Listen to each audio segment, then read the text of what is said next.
है, आप इसको बिजली के माध्यम से समझ सकते हैं। जो बिजली है, करंट, वो इस समय इस जमीन में भी व्याप्त है, सब जगह व्याप्त है, ऊर्जा है। तो अभी ना तो वो मुझे झटका मार रही है और ना ही मुझे दिख रही है। तो ये हो गई वो उसका निराकार स्वरूप, निर्गुण निराकार कहते हैं इसको। उसमें ना ही गुण है और ना ही आकार है। दूसरा एक रूप हो गया जब हमने उस उद्योग किया कुछ और उसको तारों में प्रवाहित कर लिया। अब वो तारों में दौड़ रही है। अब उसमें क्या आ गया? गुण, गुण आ गया ना, क्वालिटी आ गई। अब मैं छूंगा तार को तो झटका लग जाएगा। अब वो हो गया सगुण साकार, सगुण निराकार। अभी भी निराकार है, दिख नहीं रहा है, मगर उसमें गुण आ गया तो इसको कहते हैं सगुण। तो पहला क्या था? निर्गुण।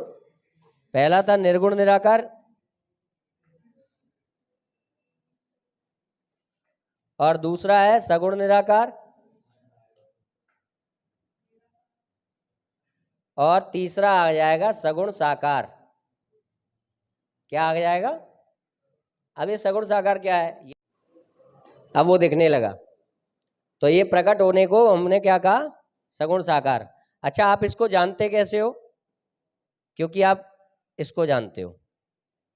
अगर इस दुनिया में पंखा ना घूमता, बल्ब ना जलता, आपको पता चलता है दुनिया में निर्गुण निराकार बिजली है? आपको पता चलता? आपको पता कैसे चला? सगुण साकार से। इसको और समझ लो, हमें भूख लगी है, हमको दिख रहा है बर्गर, तो बर्गर क्या हो गया? सगुण साकार, दिख रहा है, और हमारे मन में उसके लिए क्या आ रहा है? प्रेम, कि हम बर्गर को प्राप्त कर ले तो हम उसको, हमारी भूख शांत हो जाए। ठीक है। इसके बाद बर्गर को जब हमने प्राप्त कर लिया, अब हम उसे मुंह में चबा रहे हैं, ये हो गया उसका सगुण निराकार रूप। स्वाद ले रहे हैं, हमारी आंखों को दिख नहीं रहा है, तो क्या हो गया? सगुण निराकार। इसके बाद वही बर्गर जाएगा अंदर, इंटेस्टाइन को जाकर के आराम दे देगा, भूख शांत हो जाएगी। आप बता सकते हो उसके कैसे मॉलिक्यूल से, किस आकार में होता है जब वो हमारी भूख को शांत करता है? नहीं। मगर हमारा काम था केवल सगुण साकार के पीछे जाना। तो सगुण साकार क्या हो गया? बर्गर। ऐसे ही सगुण साकार यहाँ क्या हो गया? बिजली।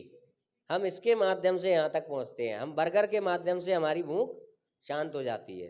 तो इसलिए जो सबकी जो भक्ति का, प्रेम का विषय होता है, वो कौन सा रूप होता है? यही बात भगवान श्री कृष्ण ने भी गीता में कही है कि सगुण साकार की भक्ति ही आपके लिए लाभदायक है, सरलतम है। क्या है? सरलतम।